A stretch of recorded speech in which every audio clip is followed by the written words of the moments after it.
തുടർച്ചയായിട്ടുള്ള ബൈബിൾ സ്റ്റഡിയുടെ 5-ാം ഭാഗം ഇവിടെ ആരംഭിക്കുന്നു. യെരുശലേം ദേവാലയം പണിതപ്പോൾ വെട്ടുകുഴിയിൽ വെച്ച് തന്നെ കുറവ് തീർത്ത കല്ലുകൾ ഉപയോഗിച്ചാണ് പണിതത് എന്ന് 1 രാജാക്കന്മാർ 6-ാം അധ്യായം 7-ാം വാക്യത്തിൽ പറയുന്നു. വെട്ടുകുഴിയിൽ വെച്ച് തന്നെ കുറവ് തീർത്ത കല്ലുകൾ കൊണ്ട് ദൈവാലയം പണിതതുകൊണ്ട് ദൈവാലയം പണിയുന്ന സ്ഥലത്ത് മഴുവിന്റെയും ചുറ്റികയുടെയും ഒന്നും ഒച്ച കേട്ടില്ല എന്നാണ് എഴുതിയിരിക്കുന്നത്. ഇന്ന് ദൈവസഭയാകുന്ന ദൈവാലയം പണിയുന്നിടത്തും ഇങ്ങനെ തന്നെയാണ് വേണ്ടത്. ദൈവസഭയിലേക്ക് ഇവരെ കൊണ്ടുവരുന്നതിന് മുൻപായി തന്നെ വെട്ടുകുഴിയിൽ വെച്ച് തന്നെ അനാവശ്യമായതെല്ലാം ചെത്തിക്കളഞ്ഞിട്ട് വരണം. പക്ഷെ പലപ്പോഴും ദൈവദാസന്മാർക്ക് അതിന് ധൈര്യം ഉണ്ടാകാറില്ല. വലിയൊരു പണക്കാരനെ കൈകിട്ടി അയാള് കുറേശ്ശെ മദ്യപിക്കും, ഇടവിടാതെ പുകവലിക്കും. സഹോദര, മദ്യപാനവും നിർത്തി, പുകവലിയും നിർത്തി, ദുർനടപ്പൊക്കെ നിർത്തി, എല്ലാം നിർത്തിയിട്ട് നീ ദൈവസഭയിൽ വന്നാൽ മതി എന്ന് പറയാനുള്ള ധൈര്യം ശുശ്രൂഷകന്മാർക്ക് പലപ്പോഴും ഉണ്ടാകാറില്ല. ഒരുവൻ രക്ഷിക്കപ്പെട്ടു എന്ന് വെറുതെ ഒന്ന് പറഞ്ഞു കഴിഞ്ഞാൽ ഉടനെ 4 കാശുള്ളവനാണെങ്കിൽ പിന്നെ ഒന്നും ചോദിക്കത്തില്ല, നേരേക്ക് വിളിച്ചുകൊണ്ട് പോരും. പരസ്യമായി ഒരു പക്ഷേ സഭയിൽ ഇരുന്നവൻ മദ്യപിക്കുകയോ പുകവലിക്കുകയോ ഒന്നും ചെയ്യുകയില്ലായിരിക്കാം. പക്ഷെ അതിൽ നിന്നൊന്നും അവൻ മാനസാന്തരപ്പെട്ടിട്ടില്ല, വീണ്ടും ജനനം ഉണ്ടായിട്ടില്ല. വെറുതെ ബെന്തക്കോസിൽ ചേരാൻ വന്നതേയുള്ളൂ. സത്യം പറയാനുള്ള ധൈര്യം നമുക്കില്ല. അതുകൊണ്ട് അവനെ കൊണ്ടുവന്ന് സ്നാനപ്പെടുത്തി നമ്മുടെ സഭയിലാക്കും. 6 മാസമോ 1 കൊല്ലമോ കഴിയുമ്പോൾ അവന്റെ തനി സ്വരൂപം പുറത്തു വരും. സഭയിലാകെ കൂടെ പ്രശ്നമാകും. ഒരേ വലിപ്പമുള്ള കല്ലുകൾ ഇരിക്കുന്നതിനിടയിൽ ഈ മഹാപർവ്വതം പോലൊരു കല്ല് വന്ന് കയറിയതോടെ ആകെ കൂടെ പണി കുഴപ്പമായി. ഒരു ദിവസം ഈ കല്ല് ഉരുണ്ടുപിടച്ച് താഴെ വീഴുന്നതോടെ അതിൽ നിലവിലുള്ള കുറെ കല്ലുകൾ കൂടെ നഷ്ടപ്പെടുവാനിടയായി തീരും. ദൈവാലയം തന്നെ പൊളിഞ്ഞു പോകുന്ന സ്ഥിതി ഉണ്ടാകും. എന്നാൽ ഈ കല്ല് ദൈവസഭയിലെ കല്ലായി മാറണമെങ്കിൽ അവന്റെ അനാവശ്യമായ ഭാഗങ്ങളൊക്കെ വെട്ടിക്കളഞ്ഞ് അവന്റെ വലിപ്പം ശരിയാക്കിയിട്ട് ഇവിടെ കൊണ്ടുവച്ചിരുന്നെങ്കിൽ ഈ പ്രശ്നം ഉണ്ടാകുകയില്ലായിരുന്നു. ദൈവമക്കളെ, എന്തുകൊണ്ടാണ് സഭയിൽ ഇപ്പോൾ മഴുവിന്റെ ശബ്ദവും ചുറ്റികയുടെ ശബ്ദവും ഒക്കെ കേൾക്കുന്നത്? ചെത്തേണ്ടത് ചെത്താതെ, വലിപ്പം ക്രമീകരിക്കാതെ കിട്ടിയ പാടെ ഉരുളൻകല്ലുകളെ കൊണ്ടുവച്ച് പണിയാൻ തുടങ്ങി. കൊണ്ടുവച്ചപ്പോൾ വലിയ കുഴപ്പമില്ലായിരുന്നു. പക്ഷെ അതിന്റെ മുകളിൽ മറ്റു കല്ലുകൾ വെച്ചപ്പോഴാണ് പ്രശ്നമായത്. ഉരുളൻകല്ലിന്റെ മണ്ടയ്ക്ക് മറ്റൊരു കല്ല് വെച്ച് ദൈവാലയം പണിയാൻ പറ്റില്ല. എല്ലാ കല്ലുകളും ഒരേ വലിപ്പത്തിലാണെങ്കിൽ മാത്രമേ, കുമ്മായമൊന്നുമില്ലാത്തുള്ള പണിയാണെന്ന് ഓർക്കണം.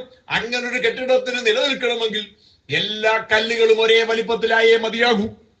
പണക്കാരനൊരു വലിപ്പം, പാവപ്പെട്ടവനൊരു വലിപ്പം, വിദ്യാസമ്പന്നനൊരു വലിപ്പം, വിദ്യാഭ്യാസം ഇല്ലാത്തവനൊരു വലിപ്പം. ഈ രൂപത്തിൽ വ്യത്യസ്തമായ വലിപ്പമുള്ള കല്ലുകൾ വെച്ചുകൊണ്ട് ദൈവാലയം പണിയുവാൻ സാധ്യമല്ല. പക്ഷേ സത്യം പറയാൻ നമുക്ക് ധൈര്യമില്ലാതെ പോകുന്നു. അതുകൊണ്ട് കിട്ടിയ വലിപ്പത്തിലുള്ള എല്ലാ കല്ലുകളും എടുത്തു വെക്കുന്നു. സ്വാർത്ഥതയ്ക്ക് വേണ്ടി, പണമുണ്ടാക്കാൻ വേണ്ടി, ദശാംശം കിട്ടാൻ വേണ്ടി, അല്ലെങ്കിൽ ഇത്ര പേരെ ഞങ്ങളുടെ സഭയിൽ ചേർത്തു എന്ന് കണക്ക് കൊടുക്കാൻ വേണ്ടി, അല്ലെങ്കിൽ ഞങ്ങളുടെ സഭയാണ് ഏറ്റവും വലിയ സഭയെന്ന് വരുത്തി തീർക്കാൻ വേണ്ടി, ഇങ്ങനെ ഈ ഉരുളൻ കല്ലുകളെയൊക്കെ എടുത്തു വെച്ചുകൊണ്ട് ദൈവാലയം പണി പുരോഗമിക്കുകയാണ്. ആദ്യത്തെ ചില ദിവസങ്ങളിൽ പ്രശ്നമുണ്ടായില്ല എന്ന് വരാം. പക്ഷേ മുന്നോട്ട് പോകുമ്പോൾ പ്രശ്നം ഉണ്ടാകാതെ പറ്റില്ല. പ്രശ്നമുണ്ടാകും, തീർച്ചയായും ഉണ്ടാകും. പിന്നീട് അവിടെ ചെത്താൻ നോക്കും. അത് വലിയ കോലാഹലങ്ങൾക്കിടയായിത്തീരും. ദൈവാലയം പണിയുന്നിടത്ത് മഴുവിന്റെ ഒച്ചയോ ചുറ്റികയുടെ ഒച്ചയോ കേൾക്കരുത്. അങ്ങനെ കേൾക്കാതിരിക്കണമെങ്കിൽ വെട്ടുകുഴിയിൽ വെച്ച് തന്നെ കുറവുകൾ തീർത്ത കല്ലുകൾ കൊണ്ടുവന്ന് പണിയണം. മാത്രമല്ല, ഈ ദൈവത്തിന്റെ ആലയത്തിന്റെ ആ കല്ലുകളെ കുറിച്ചും ചില കാര്യങ്ങൾ നിങ്ങൾ മനസ്സിലാക്കേണ്ടതായിട്ടുണ്ട്. ഇഷ്ടികയും മറ്റും വെച്ച് കെട്ടിടങ്ങൾ പണിയുമ്പോൾ നാം കണ്ടിട്ടുണ്ടല്ലോ, സാധാരണ ഇഷ്ടികയ്ക്ക് അല്പം നീളക്കൂടുതൽ ഉണ്ടാകും. നീളവും വീതിയും ഉയരവും ഒരേ വലിപ്പമുള്ള ഇഷ്ടികയാണ് എന്നും സങ്കല്പിക്കുക. എങ്കിൽ കാര്യങ്ങൾ പെട്ടെന്ന് മനസ്സിലാകും. താഴെ മുതലേ ഇങ്ങനെ പണിതു വരുന്നു. അതിന്റെ മുകളിലേക്ക് ഒരു ഇഷ്ടിക എടുത്തു വെക്കുന്നു. എങ്ങനെയാണ് ആ ഇഷ്ടിക വെക്കുന്നത് നിങ്ങൾ ശ്രദ്ധിച്ചിട്ടുണ്ടോ? ഇപ്പോൾ പുതുതായി വെച്ച ഇഷ്ടികയുടെ പകുതി മറ്റൊരു ഇഷ്ടികയുടെ മുകളിലും മറുഭാഗം മറ്റൊരു ഇഷ്ടികയുടെ മുകളിലുമായിട്ടാണ് നിൽക്കുന്നത്. ഒരു വിശ്വാസി രക്ഷിക്കപ്പെട്ട് കർത്താവിന്റെ ഭാഗത്തേക്ക് വന്നാൽ ഉടൻ അവനെ ദൈവാലയത്തിന്റെ ഒരു കല്ലായി എടുത്തു വെക്കും. പക്ഷേ അതിനു മുൻപ് വിശ്വാസത്തിൽ വന്നവർ അവനെ താങ്ങുന്നുണ്ട്. ഒരാളല്ല താങ്ങുന്നത്, 2 പേർ പപ്പാതിയായി താങ്ങിക്കൊണ്ടിരിക്കുകയാണ്. എന്താണ് നാം ഇതിൽ നിന്നും മനസ്സിലാക്കേണ്ടത്? പുതുതായി വിശ്വാസത്തിൽ വന്നവരെ പഴയ വിശ്വാസികൾ, ആത്മീയത്തിൽ തഴക്കവും പഴക്കമുള്ളതായി വിശ്വാസികൾ താങ്ങിയേ മതിയാകൂ. 2 വിശ്വാസികൾ ഇവരെ താങ്ങിപ്പിടിക്കുകയാണ് ചെയ്യുന്നത്. അങ്ങനെ അവന് വലിയ സന്തോഷമൊക്കെയാണ്. എന്നെ 2 വിശ്വാസികൾ താങ്ങാനൊക്കെ ഉണ്ട്, സുഖമാണ്, ഇരിപ്പ്, ആവശ്യത്തിന് സ്വാതന്ത്ര്യമുണ്ട് എന്നൊക്കെ പറഞ്ഞുകൊണ്ട് സന്തോഷിച്ചിരിക്കുകയാണ്. ആ സമയത്ത് അതിന്റെ ഒരു സൈഡിലേക്ക് മറ്റൊരു ഇഷ്ടിക കൂടി എടുത്തു വെച്ചു. അതായത് ദൈവസഭയിലാകുമ്പോൾ മറ്റൊരു കല്ല് കൂടി എടുത്തു വെച്ചു. അങ്ങനെ ഒരു കല്ലൂടെ എടുത്തു വെച്ചപ്പോൾ ഇവനൊരു അല്പ സ്വാതന്ത്ര്യക്കുറവ്, അവന്റെ ഒരു സൈഡിൽ ഇതാ മറ്റൊരു കല്ലുകൂടി വന്നിരിക്കുന്നു. സ്വാതന്ത്ര്യം അല്പം കുറഞ്ഞല്ലോ. ശരിയാണ്, സ്വാതന്ത്ര്യം അല്പം കുറയും. എന്തും ചെയ്യാനുള്ള സ്വാതന്ത്ര്യമൊന്നും ദൈവസഭയിലില്ല. മാത്രമല്ല, നിനക്ക് സഹോദര സ്നേഹം ഉണ്ടാകണം, കൂട്ടായ്മയുണ്ടാകണം. അതുകൊണ്ട് നിന്റെ ഇടത്തും വലത്തും ഓരോ കല്ലുകൾ വന്നേ മതിയാകൂ. നിന്നെ പോലെ വിശ്വാസത്തിൽ വന്ന ജീവനുള്ള കല്ലുകൾ നിന്റെ ഇടത്തും വലത്തും വന്നേ മതിയാകൂ.